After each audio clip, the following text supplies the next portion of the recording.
Bonjour, bienvenue chez nous. Vous êtes dans notre magasin d'usine.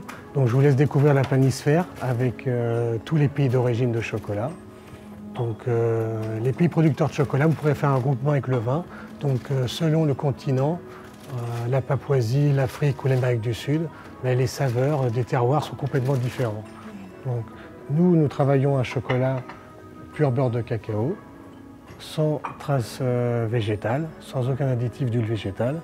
Notre fournisseur nous fournit en Côte d'Ivoire et la Côte d'Ivoire représente 70% du marché mondial de chocolat. C'est un pays où vous avez simplement que des petits producteurs. Aucune multinationale n'a mis le pied en Côte d'Ivoire.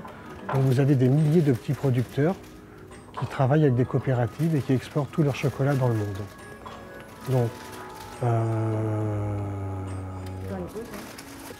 Au niveau des quantités? Au niveau des quantités, nous avons des contrats annuels et à l'heure actuelle, nous travaillons 180 tonnes de chocolat par an. Au niveau des fournisseurs de chocolat, vous avez trois grands groupes. Il y a Barry, Caillebots qui ont fusionné il y a 5 ans, Belcolade et vous avez Weiss à Saint-Étienne qui est un tout petit fabricant qui fournit une centaine de tonnes par an de chocolat. Ces fournisseurs de chocolat travaillent la fève de cacao, vous pouvez voir sur les écrans, qui est ramassée, séchée, transformée, et dans des conches qui est comme le café en fin de compte. Ces fèves de cacao sont torréfiées, et là ils vous transforment ça en petits palets de chocolat ou en pain de chocolat pour le travail des industriels et des artisans. Et vous recevez plutôt des pains de chocolat ou plutôt des palets de chocolat? Au démarrage, nous recevions des pains de chocolat et à l'heure actuelle, nous travaillons que du palais parce que celui-ci se fond très rapidement et est beaucoup plus facile à travailler. Okay. Au niveau des... le chocolat noir, le lait et le blanc, je vais vous expliquer un peu ce qu'il en est. Le chocolat noir, vous avez la fève de cacao qui est travaillée dans des conches avec un ajout de sucre et de beurre de cacao. Cette matière sèche de la fève de cacao détient naturellement du beurre de cacao et c'est votre chocolat noir.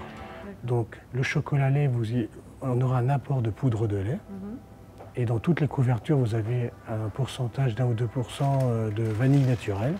Et le chocolat blanc, la masse de cacao est séparée du beurre de cacao et le chocolat blanc, naturellement, c'est le beurre de cacao. Le beurre de cacao est travaillé avec du sucre et de la poudre de lait. C'est pour ça que le chocolat blanc est beaucoup plus gras et riche qu'un chocolat noir qui est vraiment l'extrait de la masse de cacao de la fève. C'est pour ça que si on veut faire un régime, il vaut mieux manger du chocolat noir. Complètement. C'est ça. Voilà. Okay. On va passer dans le laboratoire pour la visite de l'entreprise. D'accord, je suis. J'ai oublié des trucs là. Je sais plus si j'ai oublié. Voilà, Valrhona, on n'en parle pas? Valrhona, si, je l'ai oublié. Voilà, alors, je savais. Allez, on complète ici, c'est pas grave. Vous avez Belcolade, Barry et Caillebots qui ont fusionné, Valrhona et Weiss à Saint-Étienne qui est un petit faiseur au niveau national. D'accord. J'ai oublié Valrhona. Ok. Voilà. On va arriver dans l'entreprise. Nous passons devant toutes nos boîtes métal parce que nous sommes au Sable d'Olonne et nous avons une saison estivale extrêmement importante. Nous, contrairement à nos concurrents, nous avons Noël, nous avons Pâques et nous avons la saison estivale où nous travaillons toute la confiserie et énormément de biscuiterie que nous revendons à travers différents contenants. Vous avez sous les yeux.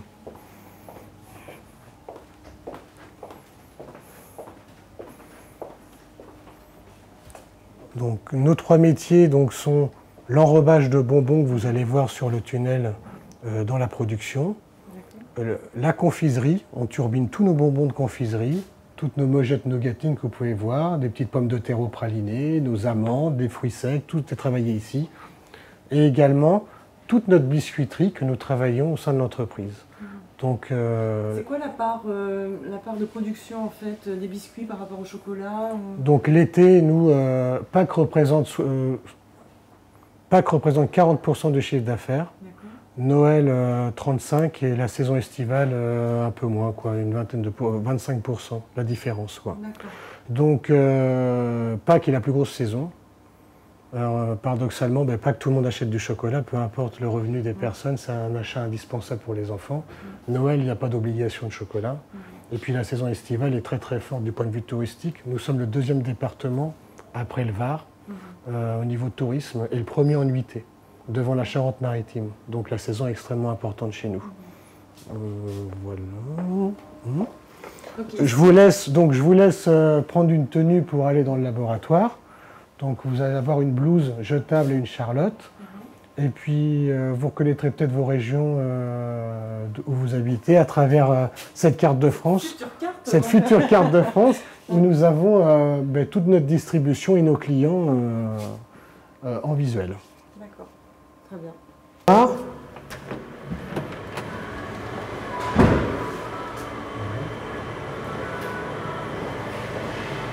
Donc aujourd'hui, on est en production de Noël, donc on est en train d'enrober nos bonbons. Donc comme vous pouvez le voir, notre praliné, nos intérieurs de chocolat sont complètement fabriqués chez nous. Tout est fabriqué chez nous. Donc avec un assemblage de pralinés amandes noisettes et de différentes couvertures, nous fabriquons nos intérieurs que nous enrobons aujourd'hui. Donc aujourd'hui, nous avons une feuilletine crêpe dentelle avec de la brisure de crêpe qu'on enrobe en chocolat blanc. Donc je vais insister sur le fait que les températures sont extrêmement importantes. Donc le chocolat blanc se travaille vers 28 degrés 4, le lait 29, le noir 29,7. Donc c'est là où vous obtenez une brillance sur votre chocolat. Donc vous saurez maintenant qu'un chocolat bien tempéré est un beau chocolat. Et une erreur de température blanchit le chocolat. Donc un chocolat blanc n'est pas un mauvais chocolat. Donc maintenant nous avons des machines avec des tunnels de fréon qui nous font une cristallisation automatique.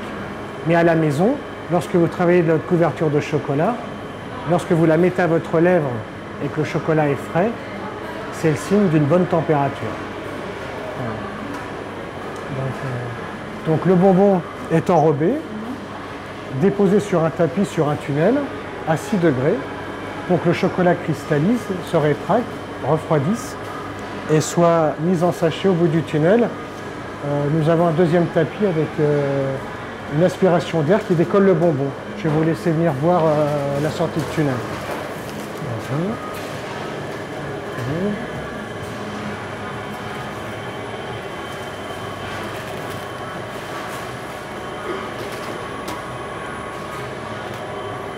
Forcément, il n'y a plus de bonbons qui sortent. C'est toujours comme ça. Il n'y en a plus là. Ah, s'ils arrivent. On va filmer le tofu. Est-ce qu'il y a des changements de poste entre les personnes? Oui, chaque personne dans l'entreprise est formée pour avoir accès à tous les postes. Donc chaque chocolatier est en mesure de faire les intérieurs, de les enrober, de travailler sur les turbines de confiserie et également formé pour aller en biscuiterie. Pour ça, il y a une autonomie de l'ensemble du personnel. Et lors des gros coups de bourre, il est fréquent que la production aide l'emballage. Là, il y a vraiment une synergie dans l'ensemble du personnel de l'entreprise. Vous avez combien de personnes en fait? Nous sommes 15 à l'heure actuelle. Là. Nous allons passer à 16. Mais, donc, dans l'entreprise. Donc là, toutes les forces commerciales sont indépendantes à l'effectif de l'entreprise. Nous avons à peu près une quarantaine de commerciaux sur l'ouest de la France. Là. Vous êtes une franchise? Vous êtes un groupe indépendant? Indépendant. Nous sommes artisans. Nous sommes partis de rien du tout, d'une affaire sur le remblai des Sables d'Olonne au Pirou. Et nous sommes partis avec une boîte de sardines. Et nous avons fait une boîte autour de rochers assortis.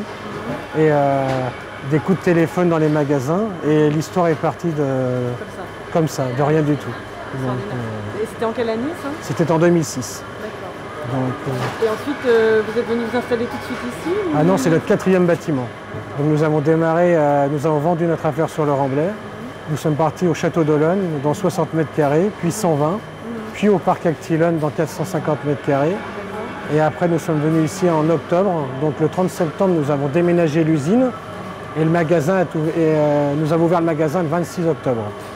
Donc c'est tout récent. Donc l'évolution est extrêmement rapide.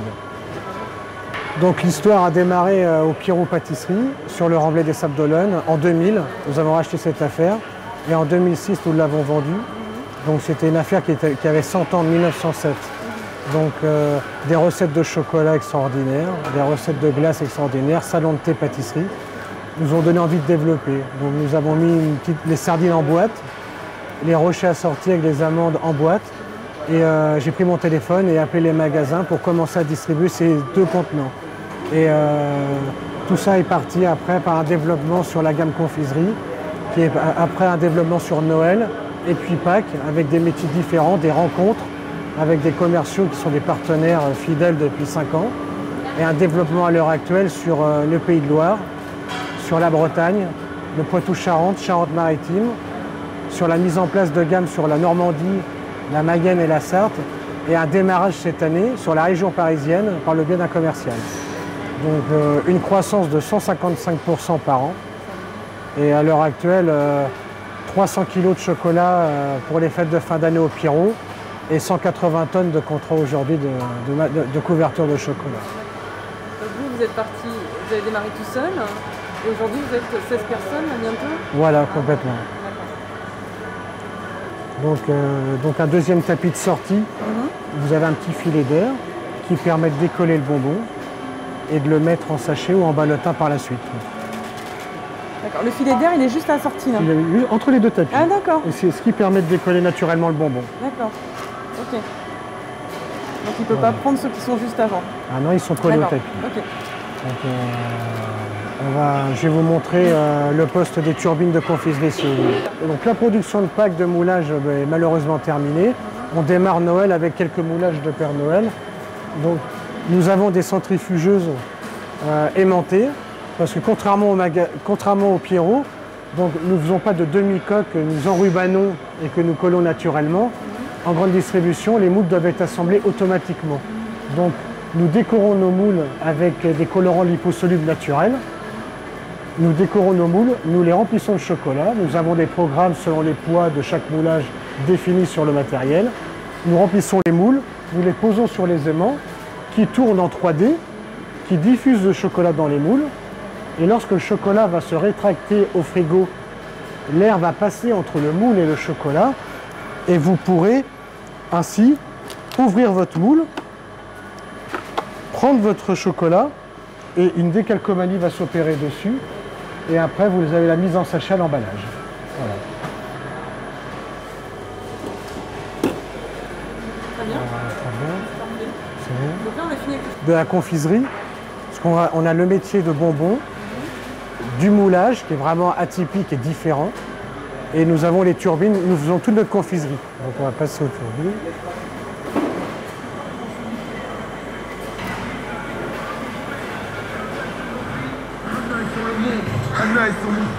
Donc toute notre confiserie est travaillée au sein de l'entreprise. Donc nos fruits secs. Pour le public qui m'entoure, il y a cette voix qui revient. Tous les fruits secs sont torréfiés au sein de l'entreprise au niveau de la biscuiterie, on ira tout à l'heure. Les fruits secs sont mis dans les turbines, enrobés de chocolat. Donc ça, c'est une question de température. C'est un travail très complexe pour avoir un beau bonbon bien enrobé, qui soit bien homogène. Trop froid, vous avez un grêlon. Trop chaud, vous avez une masse, tous les bonbons se collent. Donc c'est vraiment un métier qui paraît simple, mais qui est très compliqué. Donc nous enrobons des arachides, des amandes, des noisettes. Nous enrobons des bonbons de chocolat, de pralinés, de couverture, de poudre de cacao en amande après café, de raisin. Tout ce qui peut se turbiner, nous le faisons ici pour le distribuer ensuite. Une fois que ces bonbons sont turbinés, nous avons 2 turbines en chambre froide avec des souffleries. Et nous avons des produits spécifiques pour lustrer ces bonbons, pour qu'ils soient jolis comme vous les voyez dans les magasins. Et donc je vais vous emmener à la chambre froide pour vous en rendre compte. Là. Vous produisez combien de bonbons par an? Oh, une dizaine de tonnes. Nous avons, plus que ça, nous avons 5 tonnes de mogettes nougatines qui sont fabriquées pour la saison estivale. Et nous avons à peu près une quinzaine de tonnes de turbines pour les fêtes de fin d'année. C'est ce que vous vendez le plus peut-être en saison estivale? Ah oui, tout ce qui est pommes de terre, mogettes, tous ces bonbons, ça marche très fort. Et c'est des produits locaux. Donc là, par exemple, vous avez ces 2 turbines avec des grosses souffleries. Donc les bonbons sont incorporés à l'intérieur. On met donc des produits dessus des agents aqueux qui vont lustrer le bonbon, les faire briller. Pour obtenir un produit complètement lustré. Voilà, qui sera emballé par la suite. Et que vous faites goûter donc à vos visiteurs. Bien sûr. Voilà. Nous allons passer en biscuiterie. Ça fait combien de degrés ici? 6 degrés. Ça doit être agréable l'été alors, Nicolas. Très bien. Alors, on va rentrer par là-bas. Alors là, on n'aura pas la machine.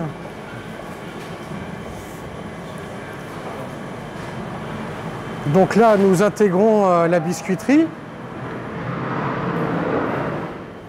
Donc nous voici dans le labo biscuiterie, donc, qui est isolé pour qu'il n'y ait aucune contrainte de chaleur dans le laboratoire de production de chocolat. Donc dans nos locaux précédents, c'était très compliqué parce que nous avions une petite surface avec tout le monde à l'intérieur, donc on avait des contraintes de chaleur l'été. Ici, tout est isolé pour qu'aucune chaleur soit dans le laboratoire de production de chocolat. Donc là, toutes nos pâtes sont fabriquées ici, donc avec du beurre concentré à 99%. Donc nos galettes, on a notre recette à nous, qui est extrêmement riche. Pour une anecdote, les Bretons sont venus nous rendre visite pour du matériel, on trouvait qu'elle était plus riche que la leur, pour vous dire. C'est vrai, c'est vrai. Et donc nous avons du matériel, donc nous faisons notre pâte, nous la stockons dans les chambres froides, nous la retravaillons le matin en petits pâtons cylindriques, nous les incorporons dans la machine qui a un cylindre strié gaveur pour amener la pâte, et après nous créons des cylindres en fonction des formes de biscuits que nous distribuons. Donc là, c'est des petites galettes que l'on met dans nos boîtes métal et en petites barquettes. Nous avons des grandes galettes avec une forme de bateau pour mettre en sachet. Et nous faisons également du palais que nous distribuons par occasion. Vous avez 3 formes de... On a 3 formes de biscuits, voilà. Donc après, nous faisons aussi des croquants aux amandes qui sont une pâte très liquide avec beaucoup de blanc d'œuf que nous distribuons, que nous avons en magasin. Donc toute cette biscuiterie est faite chez nous. Donc elle est cuite ici. C'est le four. Et donc une fois que c'est... Combien de degrés on peut dire? 185 degrés. Donc, et une fois que tout ça est mis en place, la biscuiterie est emballée dans le local d'emballage, juste ici. Donc chaque jour, la biscuiterie du jour est mise en barquette, emballée et passée sur cette machine ici, avec un film en fin de compte qui est un film Gore-Tex. Donc le film empêche l'air de rentrer dans la barquette, mais laisse les galettes respirer pour une durée de vie la plus longue possible. Nous avons 6 mois de durée sur notre biscuiterie. Ce qui est long. Ce qui est long. 6 mois, c'est long. C'est bien. Les gens, souvent, ils se rendent compte de ça. Voilà, allez-y, on reprend. Donc, je sais plus ce que je disais. Alors, ce qui est terrible, vous pouvez vous en rendre compte, il faut fabriquer le praliné, le cadrer, le détailler, l'enrober de chocolat, le mettre en sachet ou en ballotin, donc concevoir une alvéole à bonne dimension, avec le poids bien spécifique pour avoir un prix correct, une gaufrette, un ballotin, un papier cadeau, un ruban, une composition, créer des photos pour que le consommateur voit ce qui est dans le ballotin. Tout ça pour que le bonbon soit mangé en 1 seconde, c'est terrible. C'est ça la gourmandise. C'est terrible. Mais c'est tellement vrai en plus. C'est énormément de travail.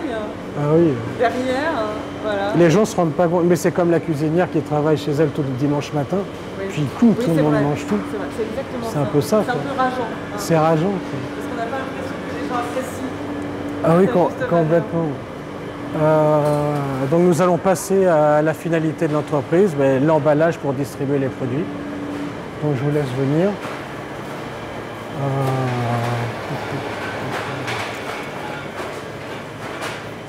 Donc vous avez cette machine qui a été conçue spécialement pour nous, qui dose les bonbons selon le grammage dont nous avons besoin, en 100-150 grammes. Là on est en 150 grammes, donc toute notre confiserie est emballée ici.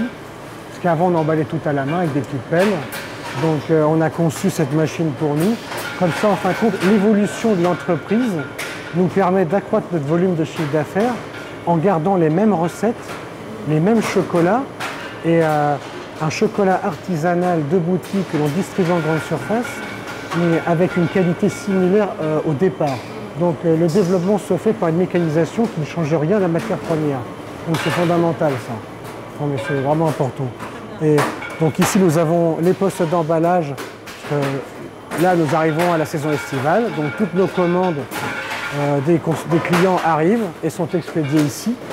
Donc tout l'emballage est fait ici. Je vous laisse faire.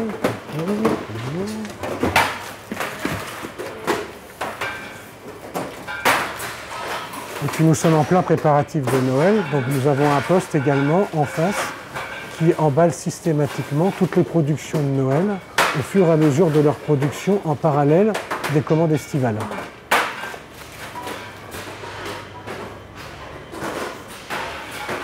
Donc ici c'est nos étiquettes, donc nous avons une gestion automatique de nos étiquettes en interne. Donc nous recevons des étiquettes vierges, donc avec notre logo, sans rien dessus.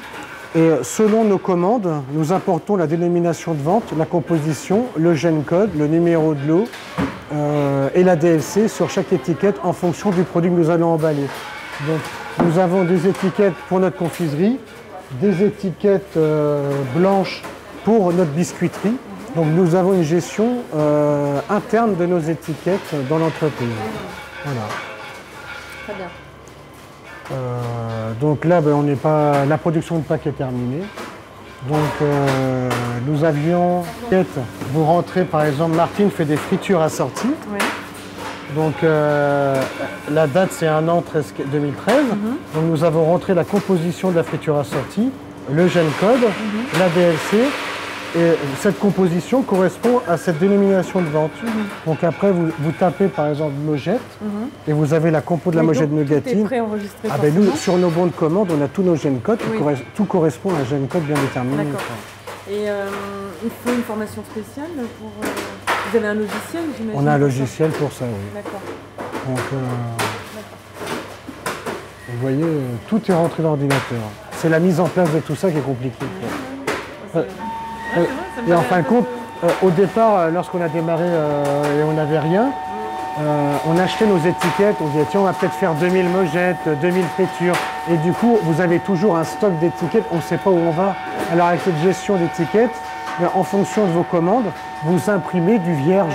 Et ça permet de ne pas avoir de perte d'étiquettes et de gérer ça au coup par coup.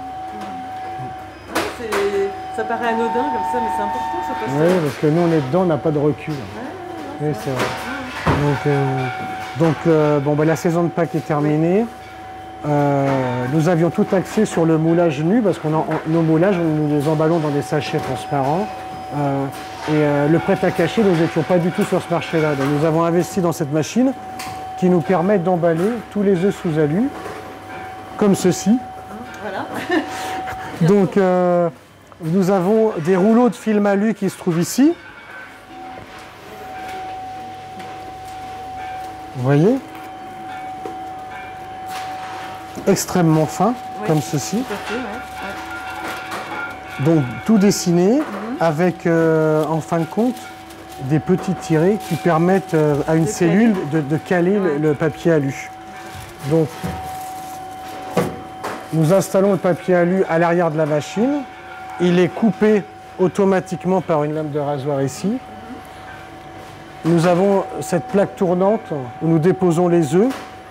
Et en fin de compte, l'œuf il est propulsé avec le carré d'aluminium. Il rentre dans cette forme. Et ici, après, en 1 seconde, l'alu il est plié. Donc c'est une machine qui fait 30 coups minutes.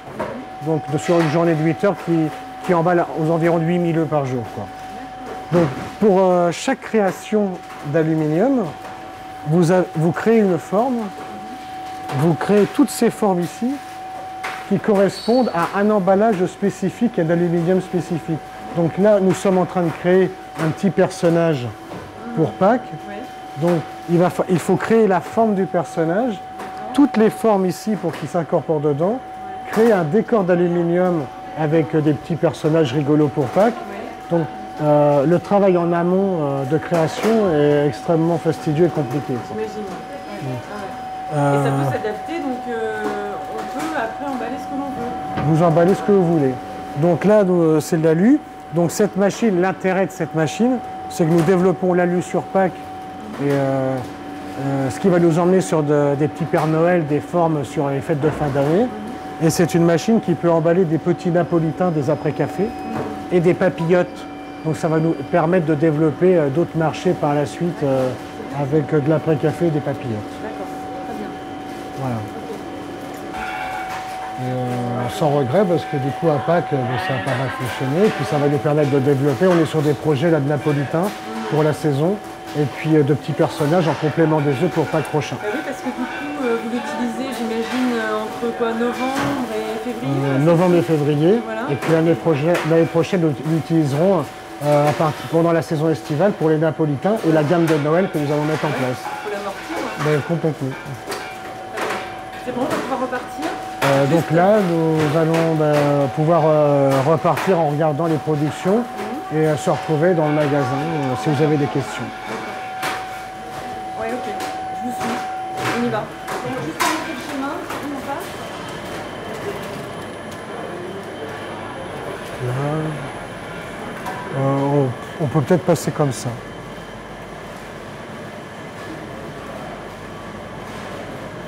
Voilà.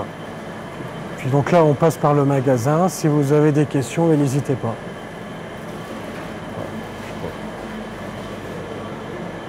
Il y a des trucs. Et là, donc, ils vont se déshabiller là avec... ils enlèvent leur charlotte ici. Donc là, ah oui. Il faut que je mette un petit bac ici. Bah ouais. Je vous laisse déposer vos charlottes et puis vos blouses. Et puis flâner dans la boutique.